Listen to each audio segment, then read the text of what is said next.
Good morning to you, and Happy New Year. Exactly 25 years ago to the week, last week, 25 years ago, I was hired as the senior minister of the Center for Spiritual Living. Yeah.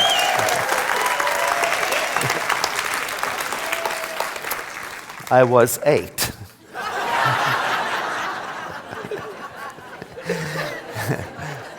I began in 1994, and the custom then among Centers for Spiritual Living was to begin the year reviewing the first 4 chapters of this book, The Science of Mind, by our founder, Dr. Ernest Holmes. This is my original one that I used in all of my classes, and it has a plastic cover in it with all my highlights and post-its, and I just cherish it. I still use it.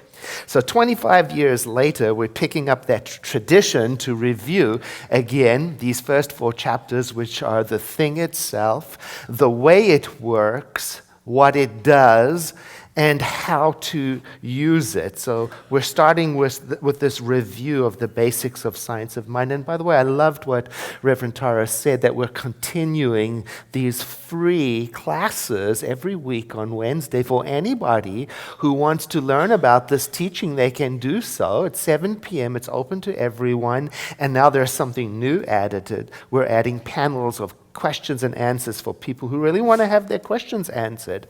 So we're starting with this review because when we began planning 2019 and our whole theme, we thought it was a good idea to start with the basics of our teaching before we get out into the world, started with anything else. Because although we're looking this year at spirituality in action, and we're doing that through such topics as spiritually motivated social action, diversity and inclusion, freedom of thought, respect for other nations and people. We're doing all of that through the filter, the lens of science of mind. So this year we're going to be asking ourselves all year long, how do I apply my spirituality to what wants to happen in the world? How does what I'm learning at the Center for Spiritual Living influence the way I engage in conversations about politics, charity? What does spirituality in action look like for me? How will people know I'm a spiritual person when I'm active? So I wondered about this 25 years ago. I went back to my files and got the message out, my notes from 25 years ago in the second week of January to see what did I say. Was anybody there?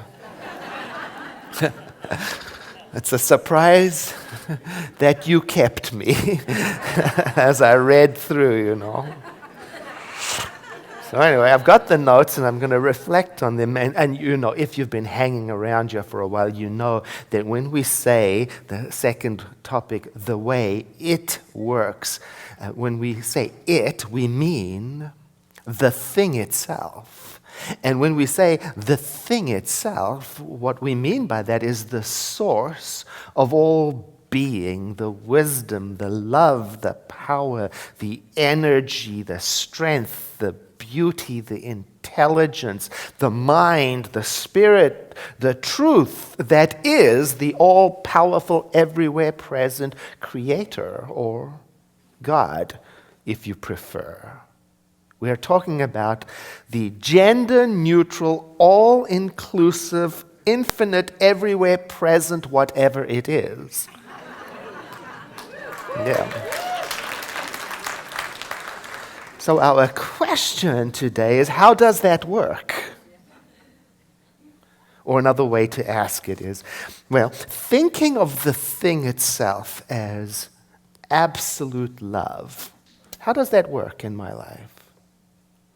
Or thinking about the thing itself as the immortal, eternal presence of spirit, how does that work in my life? Dr. Ernest Holmes, in the second chapter of The Science of Mind, he offers an answer to that question. He says, the thing itself, spirit, it works in your life and it works in my life by working through us. Not so much like a power that is controlling us, not like a puppeteer that's got our strings. No, it's more like a power that flows through you and me. Now, that's not the only way that it works. But when it comes to you and me and how we show up in this world, it's a very important piece of the puzzle. How does creation flow through me? Dr. Ernest Holmes, one of his students towards the end of his life, his student's name was George Bendall. What an interesting character he was. He was a minister also. And at the end there of Dr. Ernest, his life, at the end of his life, George was his aide, like his assistant, his driver. And so he was there watching everything he did. And I was fortunate enough to be able to take a class with Dr. George Bendall, and this when I was in the School of Ministry. And it was fascinating to just sit and listen to him tell us all about Dr. Ernest Holmes, how he meditated, what was important to him, what he spoke about. And Dr. George Bendall said that towards the end, Ernest Holmes always and only spoke about 3 topics exactly. And these are those topics. Number 1, that there is only one God common to all people in and through all beings in creation. And the second is that we are surrounded by and infused with this God presence, which not only creates, but does so in part by responding to our thought in a way that Dr. Ernest Holmes called with mechanical regularity. And the third thing was that it was so important for us to use this power to love one another, just like Jesus of Nazareth taught us. Indeed, Dr. Ernest Holmes characterized the power of creation as absolute love. And he called it the self-givingness of the universe. And he advised us to harmonize ourselves with that, to sync ourselves with that, or even better, to realize and understand that that is exactly and only who we are. Universal love in action. Now, it's that second point that we are considering today, our relationship to the divine, our identity, and the creative nature of our thought and how that all works. Now, in one of those Wednesday night free classes, we call them Wednesday Night Wisdom, open to everyone, 7 p.m. In one of those in the past, we studied the book with the title Cure by Joe Marchant, and the subtitle of the book is A Journey into the Science of Mind over Body. It's all about the latest research in medicine and science about the mind-body connection, and we got to learn in that class about the mind's astonishing ability to create substantial changes in our bodies. And it got us to thinking in that class, thinking about the question, what instructions are we giving to life right now by what we accept as true? How does what is inside us, in our mind and hearts, how does that impact how we progress and thrive in this world? How does what we dwell on and think about a lot as an individual and as a nation, how does that become a self-fulfilling prophecy? Not to become afraid of our thinking, but to discover if there is a better way, especially if we accept this idea that the creative intelligence of life is flowing through us and taking the shape of our inner life. So let's get some examples from my notes of 25 years ago. Now, I think it was Oprah Winfrey Show. In 1993, it must have been. But there was a show on the impact of false HIV test results on individuals. People received an HIV positive test result that wasn't correct. And how they manifested the same symptoms of full-blown AIDS. Wasting, decreased energy, night sweats, and even though the results were incorrect. Now, another example, a little more upbeat. In the 90s, before I took this job, I was a volunteer for the Shanti Foundation, an organization that trains volunteers to provide emotional support for people who have terminal diagnoses. And one of my very first clients told me about the devastating news he had received from his doctor that his T-cell count, his immune system was very, very low. You know, in those days, we didn't have a really good handle on virus suppression. And so this was bad news, and the doctor told him that stress was a very dangerous factor and that he was not to worry.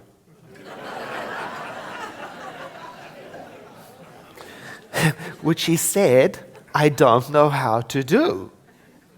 And I had no advice, you know. I don't know how you simply change the direction of your thought. So he took matters into his own hands. And he went on what he called an I Love Lucy binge watch. He got all of the episodes and he played them back to back in the background while he was doing everything, to the point where he could recite along with the actors and the laugh tracks. You see what he was doing? He was flooding his mind with a kind of innocent, playful joy. And don't you know that it had the kind of result that is reported in this more contemporary book, Cure? His mood improved. His fight came back. But even more important than that, and even more important, I guess, than the health improvement, is that he became an inspiration for the other clients, for people who had given up, who had lost hope, like a poster child for innocent joy. And I'd never forgotten that. And that's the way it works, by working through us in the direction we set by our acceptance.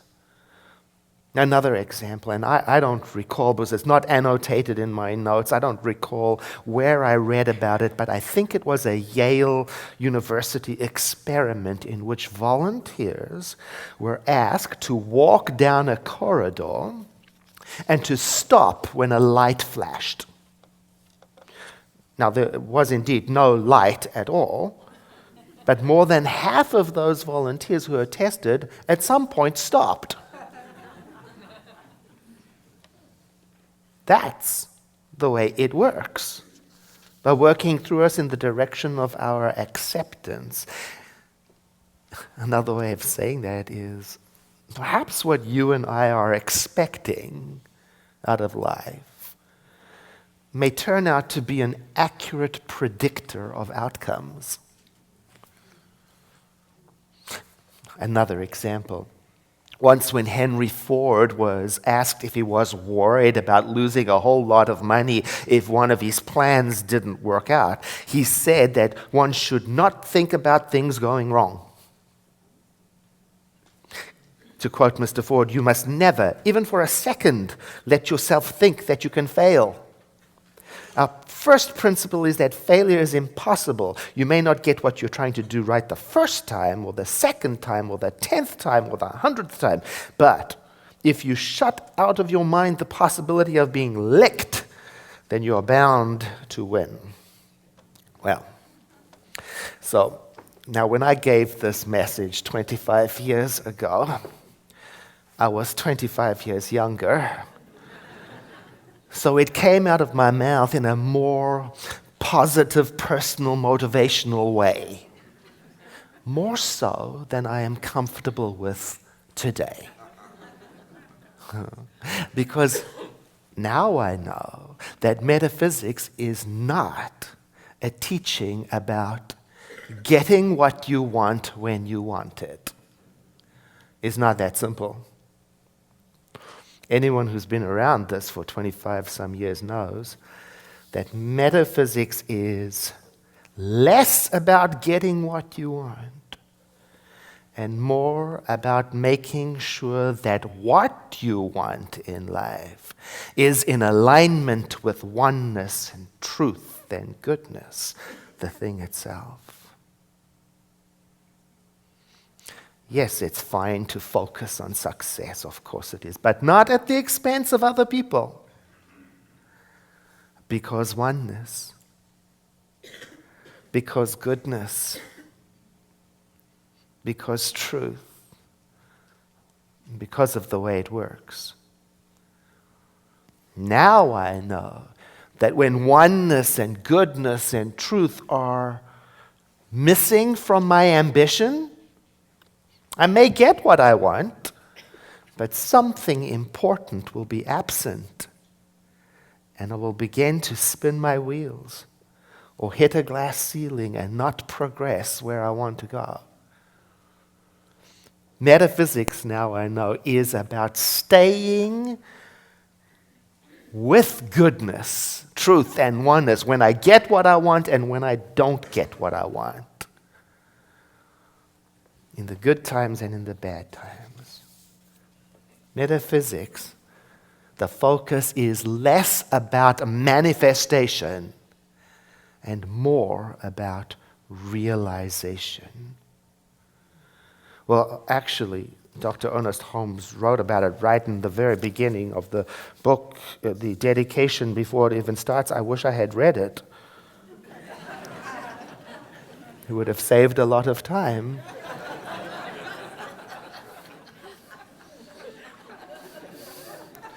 He wrote right here, these lessons are dedicated to that truth which frees us from ourselves, which enables us to see through the mist to the eternal and changeless reality. Well, you see, having read that now, I would advise young Edward,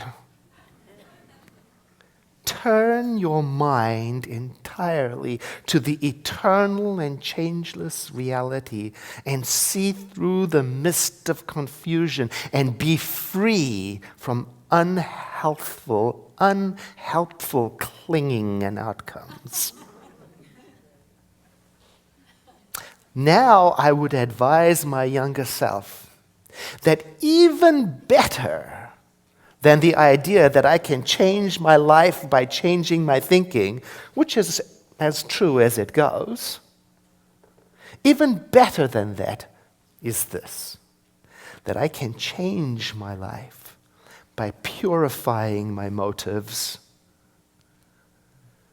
Because, it's the feeling under the thoughts that count. It's the deeply held beliefs that I've accepted into my body and being that count. It's not the random thoughts that I have. It's the everything that makes me the me that I am today. My ambitions, my dreams, my acceptance, my behavior. We call that my consciousness. It's the drive that's hidden in my heart that will eventually create this world because of the creative genius that lives in me, and that's how it works. So yes, it's helpful to become aware of what is in my mental household. And it's very helpful to search through my understanding, my motives, and my attitudes, and my ambition, and if possible, bring it all into alignment with the spiritual values like the ones we are studying in 2019. Oneness and truth and integrity and inclusivity and empowerment and creativity and gratitude and stewardship and unity. Because when I do dwell on those qualities, when I do make a habit of living in them, they will begin to influence what I want. They will begin to influence how I show up in the world. I will start taking responsibility for my impact on the environment, for sure. I will start advocating for the vulnerable. It follows, I will. I will support freedom of thought. I will be led to share and include and to treat people fairly and honorably. I will become more resilient to disappointment, and I will become more and more governed from the inside and less governed from the outside. That's how it works. And I will start to move away from a me-focused life to a we-focused ambition. Now, I said if we dwell on these values, and I could have said dwell upon the thing itself. You know, in the opening of chapter 2, in The Science of Mind by Dr. Ernest Holmes, that deals with this topic, he says something very important, and I cannot close today without mentioning it. He says that the thing itself functions at the level of our concept of it. Oh, my. Well, I can see how we have to ask, how big is my God idea? And how close is my God idea? And can I grow that? And can I become so familiar with it that I trust it?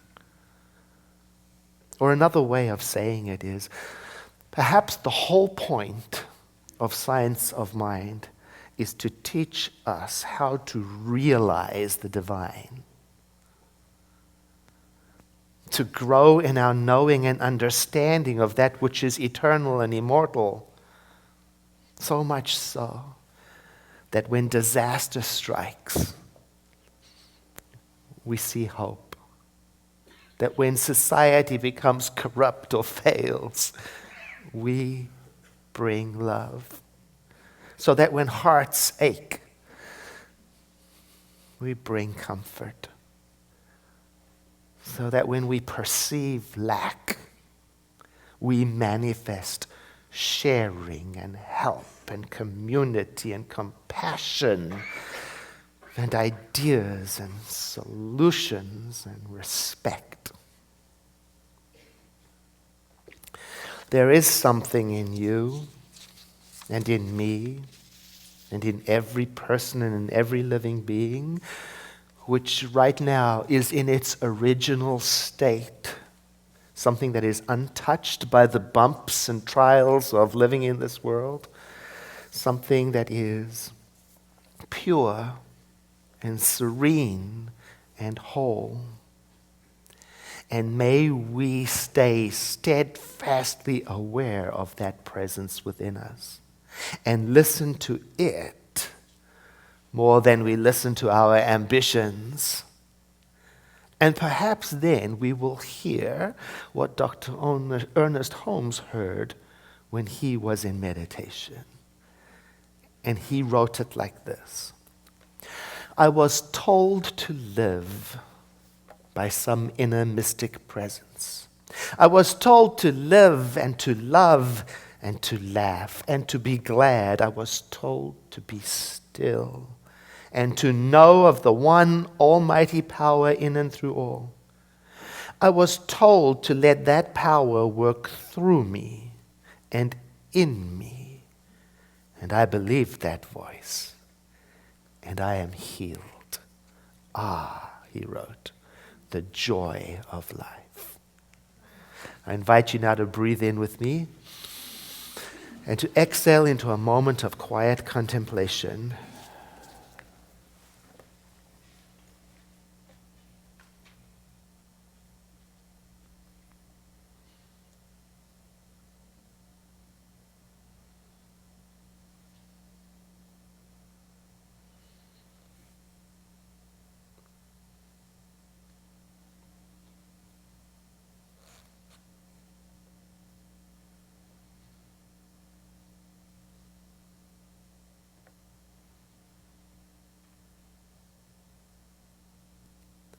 Let each one of us recognize the divine in our own way, whether I call it God or the living Spirit Almighty or ultimate love. I know that it is beyond all names and beyond all natures, and yet I use these words to point to the eternal so that I may remember that I live and breathe and move and have my being in the everywhere presentness of eternal goodness, so that I may identify myself with that and understand and realize that there are no blocks between me and my true nature. This I hold to be true for everyone in this auditorium.